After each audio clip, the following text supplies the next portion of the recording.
Hello guys, this is Nand Kishore प्रसाद। आप देख रहे हैं नाउन की सीरीज। और आज हम लोग रूल नंबर 5 के बाद, जो कि पिछले के वीडियो में हमने रूल नंबर 5 तक बतलाया था, आज हम लोग रूल नंबर 6 से देखेंगे। तो चलिए देखते हैं कि रूल नंबर 6 में क्या है, बिना समय को बर्बाद किए हुए।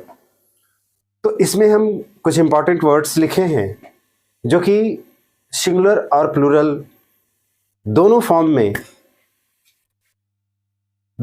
में यूज होता है। तो कुछ यहाँ इंपॉर्टेंट वर्ड्स हैं, जैसे सिप। ये सारे कॉम्पिटिटिव एग्जाम में आने वाले वर्ड्स हैं, ये अक्सर एग्जाम में पूछे जाते हैं, इसलिए आप इसको ध्यान से समझेंगे और ध्यान से देखेंगे। तो sheep, deer, jury, aircraft, swine, salmon, yak, crew, species, series, team, fish, stone, grass, brass, police, public, means, innings, Japanese, Chinese, council, etc। यानी इतने वर्ड्स हैं जो बहुत ही इंपॉर्टेंट है। आप किसी भी सेट्स को बनाकर देख ले, कॉम्पिटिटिव बैच का या कॉम्पिटिटिव एग्जाम का, तो ये सारे वर्ड्स आपको अधिकांशतः मिलेंगे।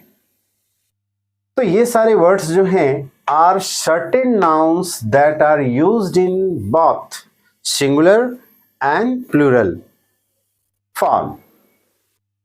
यानी इनका जो हम यूज करते हैं वो सिंगुलर में भी यूज करते हैं और प्लूरल में भी यूज करते हैं।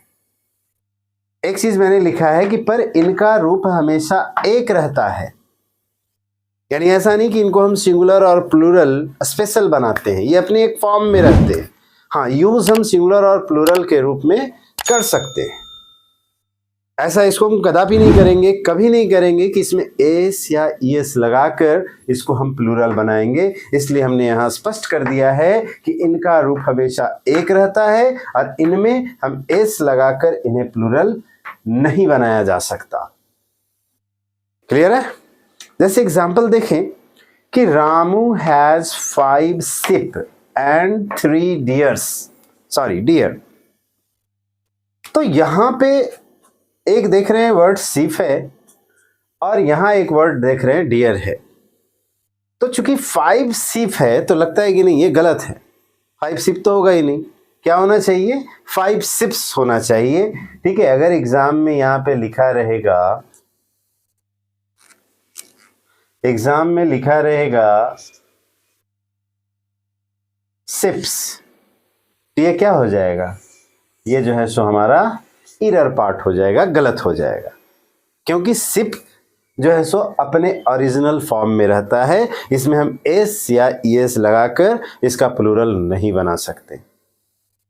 तो ये रूल हमें ये बताता है कि ये सर्टेन कुछ नाउन्स हैं जो सिंगुलर और प्लूरल दोनों में यूज होते हैं, लेकिन इनका फॉर्म एक जैसा रहता है और इसे हम कभी भी इन वर्ड्स में हम एस या एस लगाकर इसका प्लूरल नहीं बना सकते। तो इन्हीं वर्ड्स में से एक वर्ड यहाँ सिप से यहाँ सेंटेंस मैंने बनाया है। और यहाँ पे देख रहे हैं कि चूंकि यहाँ प्लूरल नंबर है 5, तो 5 शिप्स यहाँ हमें लगेगा ऐसा। जब हम इस रूल्स को नहीं जानेंगे तो इस रूल को नहीं जानने पर हमें ये लगेगा कि ये गलत है, यहाँ पे 5 शिप्स होना चाहिए, जबकि ये 5 शिप्स सही है। अगर हम इसमें एस लगाकर इसको प्लूरल बना दें, शिप्स कर दें, तो ये मेरा क्या हो जाएगा? गलत हो जाएगा, बिल्कुल गलत हो जाएगा। क्लियर है? हम समझ रहे हैं कि आप अच्छे से इसको समझ पा रहे हैं। अब उसी तरह से यहाँ एक डियर वर्ड है और डियर के पहले यहाँ पे 3 लिखा हुआ है। तो 3 जो है सो क्या है यहाँ पे?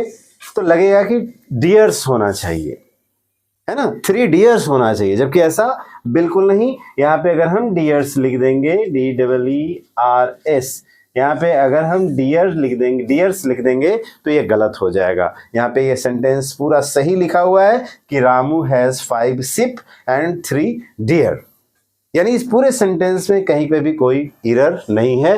ठीक है, अगर यहाँ पे शिप्स रहता, यहाँ पे डियर्स रहता, तब ये एरर हो जाता। इस सेंटेंस के ये 2 पार्ट में एरर हो जाता, एक शिप में और एक डियर में। क्लियर है? एक और एग्जांपल मैंने जो लिखा है कि there are 2 fishes in the pond. अब यहाँ पे अगर हम लिख दे there are 2 fishes in the pond, तो ये बिल्कुल गलत सेंटेंस हो जाएगा। ठीक है, हमने यहाँ पे फिश लिखा है, ठीक है, क्योंकि यहाँ पे 2 नंबर 2 है तो लगेगा कि यहाँ पे फिशेज होना चाहिए, कि 2 मछली की बात हो रही है तो भाई फिश कैसे होगा, फिशेज होना चाहिए। लेकिन यहाँ पे फिशेज कभी नहीं होगा, जब भी होगा तो फिश होगा। अगर हम यहाँ पे फिशेज लिख देते हैं तो ये पार्ट मेरा क्या हो जाएगा, गलत हो जाएगा। तो सेंटेंस के इस पार्ट में एरर हो जाएगा अगर यहाँ पे हम फिशेज लिख देते हैं तो। क्लियर है? अब इसी फिश से हमने एक और सेंटेंस बना दिया है यहाँ पे कि there are many fishes in the aquarium. तो यहाँ पे ये सेंटेंस सही है, ये भी सेंटेंस सही है, लेकिन यहाँ पे फिशेज लिख देंगे तब गलत हो जाएगा। तो फिश लिखा हुआ है, ये मेरा पहला का जो सेंटेंस है, पहला जो लिखा हुआ है वो सही है, लेकिन ये दूसरा सेंटेंस जो है कि there are many fishes in the aquarium, ये भी पूरा 100% सेंटेंस सही है। तब मन में आ रहा होगा कि भाई वहां पे फिशेज हम नहीं लिख सकते, यहाँ पे फिशेज क्यों लिख सकते, आ रहा है ना मन में। तो यहाँ पे हम इसलिए लिख रहे हैं क्योंकि यहाँ एक तरह की मछली की बात नहीं हो रही है, क्योंकि एक्वेरियम में कोई एक तरह की मछली नहीं होती, वहां पे 3, 4, 5 प्रजाति के मछली होते हैं। तो यहाँ पे फिशेज लिखना सही है क्योंकि यहाँ पे मछली की 2 या 2 से अधिक प्रजाति है, इसलिए यहाँ पे हम फिशेज लिखें। कोई खास नंबर यहाँ नहीं दिया हुआ है, 5 फिशेज या 6 फिशेज नहीं लिखा हुआ है। यहाँ पे क्या लिखा हुआ है कि there are many fishes in the aquarium, यानी एक्वेरियम में यहाँ पे फिशेज लिखने का मेनली मेरा मतलब ये है कि एक्वेरियम में कई प्रजाति की मछलियाँ हैं, एक प्रकार की, एक प्रजाति की मछली नहीं है। क्लियर है? तो आप इन सारे वर्ड्स को ध्यान से याद कर लेंगे। ये कुछ वर्ड्स हैं जो बहुत ही इंपॉर्टेंट हैं कॉम्पिटिटिव एग्जामिनेशन के लिए, इसलिए आप इसको जो है सो इन सारे वर्ड्स को आप रट जाएं, इस पे सेंटेंस देखें, प्रैक्टिस करें, इसको बार बार रिवीजन करें। एग्जामिनेशन में कभी भी कोई भी क्वेश्चन गलत नहीं होगा इस रूल से रिलेटेड, अक्सर पूछा जाता है।